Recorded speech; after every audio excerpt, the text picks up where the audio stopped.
I'm back. I just wanted to talk with my patrons a little bit about my video that I just posted about working on this little boy. His name is Justus. And just explain some of the things that I did and my colors. So here's my palette that I've been using. I've got transparent red oxide here by M. Graham. Raw sienna also by M. Graham. Naples Yellow by Schminke, Hansa Yellow Light by Gamblin, Transparent Orange by Schminke, Vermilion Tone by Schminke, Florentine Red, which is an awesome color to replace alizarin crimson. It's a lot more, it's a little bit warmer than alizarin and just as transparent, and according to color tests, it's also a lot less fugitive.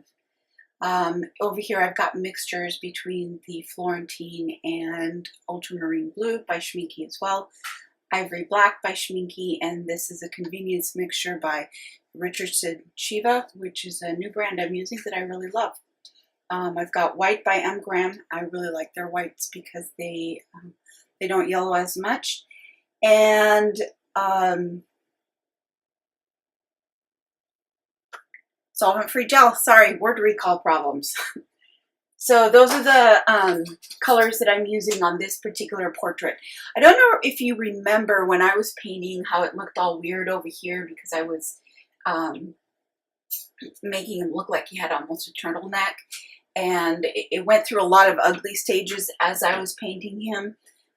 One of the reasons for that is I had to use super opaque colors underneath to make sure that because oil paints, as they age, they become more transparent. I don't want the shadow of the suit coming through, so I had to be very careful in using very opaque colors there, and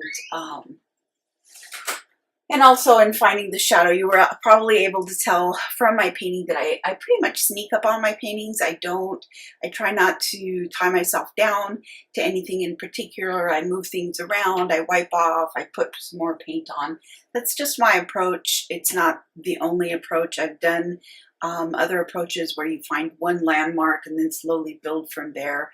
But I found that my method is really best by reining in the chaos. That's how I work best. And then the last thing I wanted to go over is some of the things that I'm going to be working on. Sorry about that. I had a kiddo pop in and needed some help. As I was saying though, I feel that the portrait's structurally sound. I am going to work a little bit about intensifying some of these values. In particular, at the side of his head, you can tell we're missing that shadow there, or it needs to be more pronounced. I don't even see it.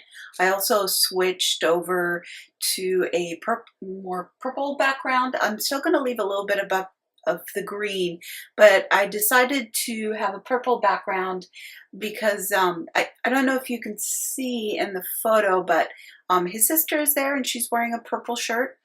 So there was a lot of purple reflected up into his face. And I don't want him to look like he's been just cut, cookie cutter placed in there. I want him to be part of his environment and background. I could resolve that by adding more green, greenish reflected light, but I really like the purple and how it interacts with the orange. I'm going to be painting a portrait of his sister as well. They're going to be hanging close to each other, so I want them to be congruent. It's also one of the reasons why his head is so big.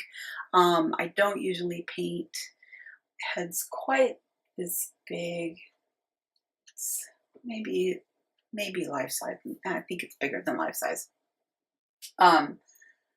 But it's specifically because the older portrait that they have in their home, that this client has in their home, were painted a while ago, and I painted them with big heads. Okay, so that's basically the explanation of why I'm doing what I'm doing. I'm hoping to finish him up in the next couple days, and I'm going to try to record myself doing so. No promises, but hopefully it'll work out okay. Thanks.